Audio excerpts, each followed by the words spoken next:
Hey, what's up guys? Spencer Rhodes here. So there have been a few sneak peeks for this upcoming episode that's this Sunday of The Walking Dead, Season 9, Episode 7. There is a sneak peek of, and if you don't want spoilers, just stop watching.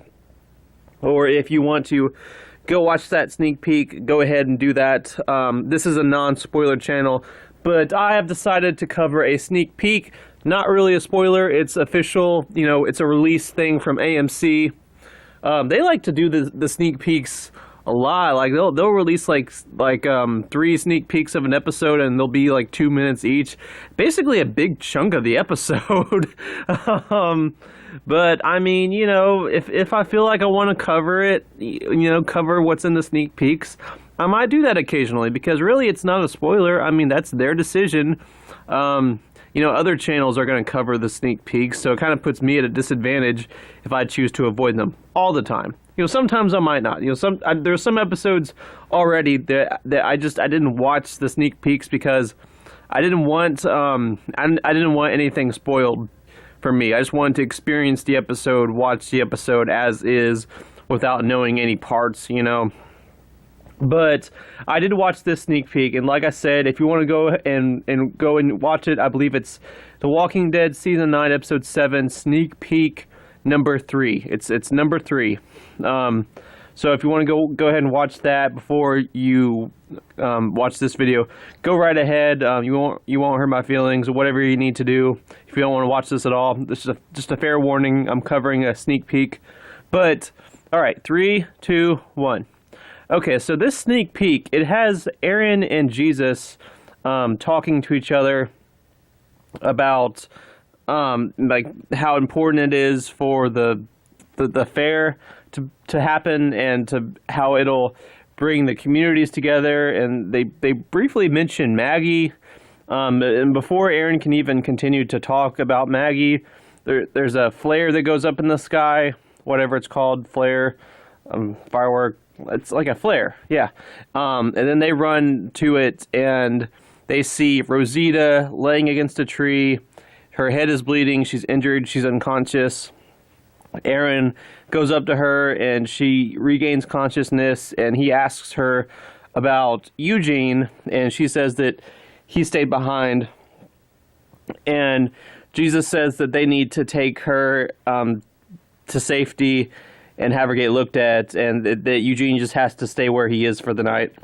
So some people believe that something is going to happen to Rosita.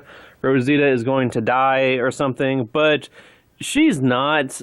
She's just injured. She didn't get bitten. I mean, for her to lay unconscious against a tree out in the wilderness, that is dangerous. But she didn't get bitten. You can't kill a badass character like Rosita with a walker bite. You got to give her like a warrior's type death. And I mean, well, I guess that's kind of going against how I think she will die. I think she'll get her comic death. I think she'll be one of the heads on spikes.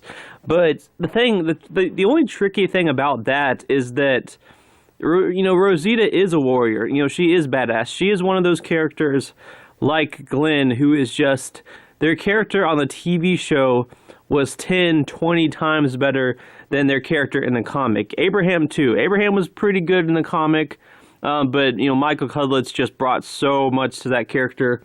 Glenn and Rosita were 20 times better than Glenn in the show than Glenn and Rosita in the comics, because I just didn't give a shit about Glenn and Rosita in the comics. In the comics, Glenn was just really bland. I remember when the governor attacked Woodbury. No, the governor did not attack Woodbury. When the governor attacked the prison, Glenn ran away like a little bitch. He didn't stay and fight. In the show, Glenn stayed and fight, and he stayed and fought, and he was just bland and kind of forgettable and really just a simple character.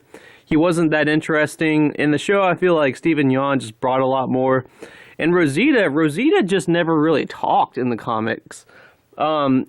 She, like, every 10 issues, she had like one line of dialogue. She was never important. She was just like a plot device. She was a plot device because she was Abraham's girlfriend. She was a plot device because Abraham dumped her. She was a plot device because Eugene had feelings for her. She was a plot device because she was sleeping with Eugene. And then she was pregnant and it was someone else, and she told Eugene about it and she cried. And then she was just one of the heads on spikes. And that was it. She didn't have much story. She didn't have much character development. She didn't talk a lot.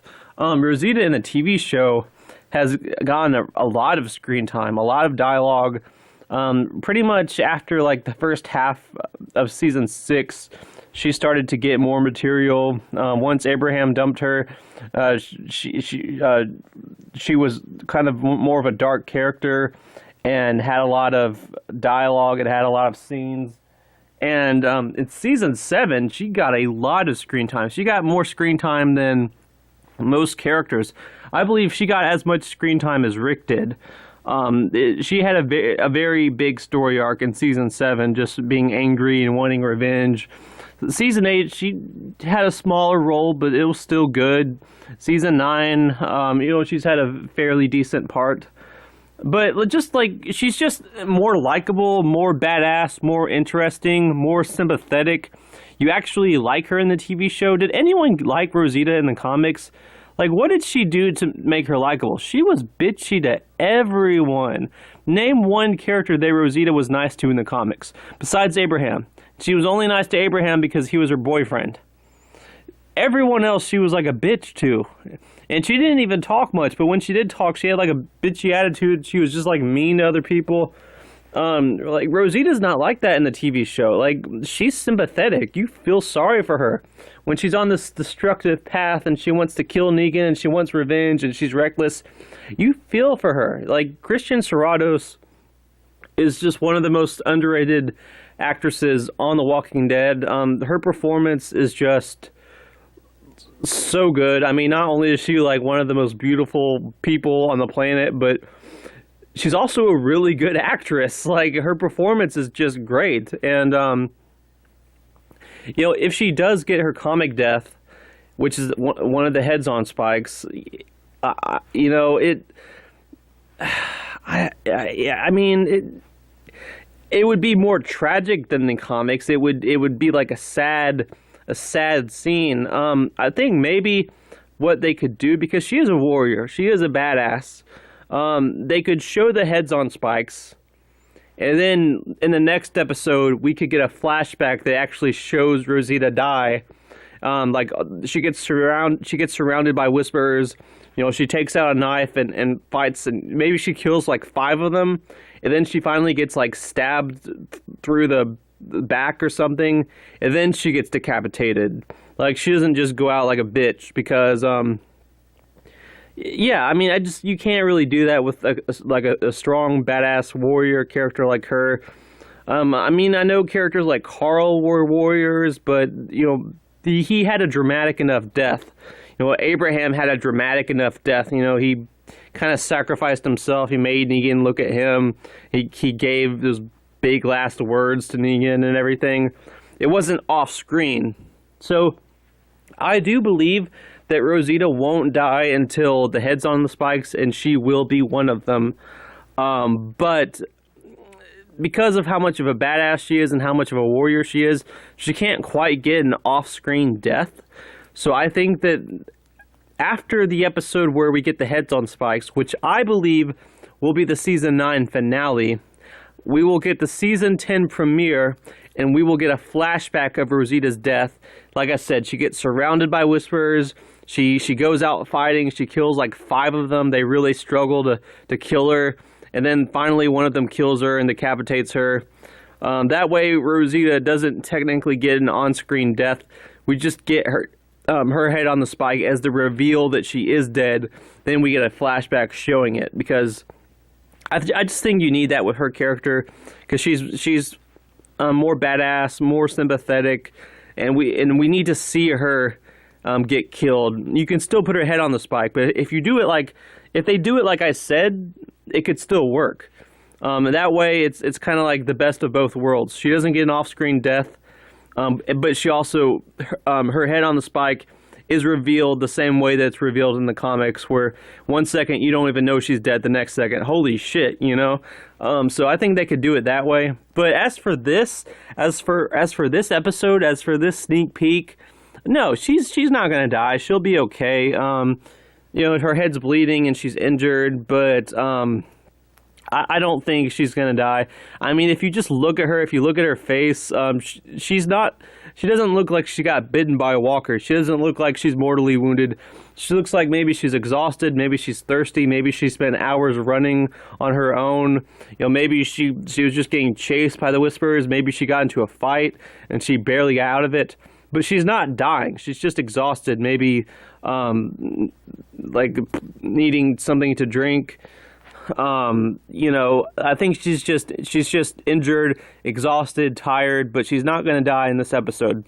I believe that she will get her comic death, which will be that one of the heads on spikes, and it won't be until the finale of the season, episode 16.